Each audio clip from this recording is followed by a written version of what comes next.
আরাফার ময়দানের কাজ শেষ করার পরে হাজিদের কর্তব্য হলো যে এখন সূর্যাস্ত হয়ে গেছে, সূর্যাস্ত হওয়ার মানে হলো যে আরাফার সময়সীমা শেষ সুস্থ ব্যক্তিদের জন্য। আর যারা অসুস্থ হাসপাতালে আছে বা আসতে পারেনি তাদের জন্য এই রাত মাগরিবের পর থেকে নিয়ে ফজর পর্যন্ত পুরো রাতের কোনো এক সময় যদি আরাফায় ঘুরে যায় তাহলে তাদের হয়ে যাবে, কিন্তু যারা সুস্থ তাদের সময়সীমা শেষ হয়ে গেল।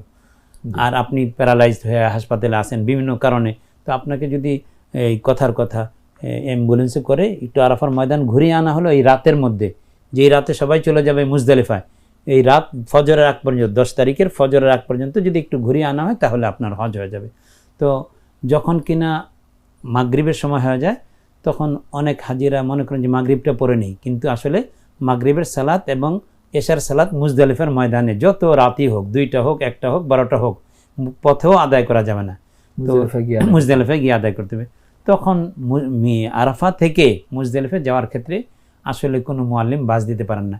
অনেকে নিজস্ব ব্যক্তিগত উদ্যোগে গাড়ি দিয়ে যান, অনেক টাকা লাগে। তো এটার জন্য তরিকুল মুসাদ বা পেডিস্ট্রিয়ান ওয়ে, যারা পায়ে হেঁটে চলাচল করে তাদের জন্য সোজা পথ আছে, ওই পথে 1-1.5 ঘন্টা হাঁটলেই আপনার এই মুজদালিফার ময়দানে চলে যাওয়া যায়। ওখানে গিয়ে খোলা ময়দানে একেবারে রাত কাটানো সুন্নাহ। এরপরে ফজরের নামাজ হয়ে গেলে এরপরে এই সূর্য ওঠার আগ পর্যন্ত 2-4 মিনিট আগ পর্যন্ত ফজরের নামাজ অন্ধকার থাকতে থাকতে পরে ফজর পড়া হয়ে গেলে এরপরে সূর্য ওঠা পর্যন্ত সময়টা মুজদালিফায় অবস্থান করে, এটা হলো ওয়াজিব। অনেকে ভুল বুঝি যে রাতে থাকাটা বুঝি ওয়াজিব মনে করি, এই জন্য ফজর নামাজ না পড়ে যে রাতে তো থাকা হয়ে গেছে আমরা মিনায় চলে যাই, শয়তানকে কঙ্কর মারতে হবে, এটা একটা ভুল ধারণা।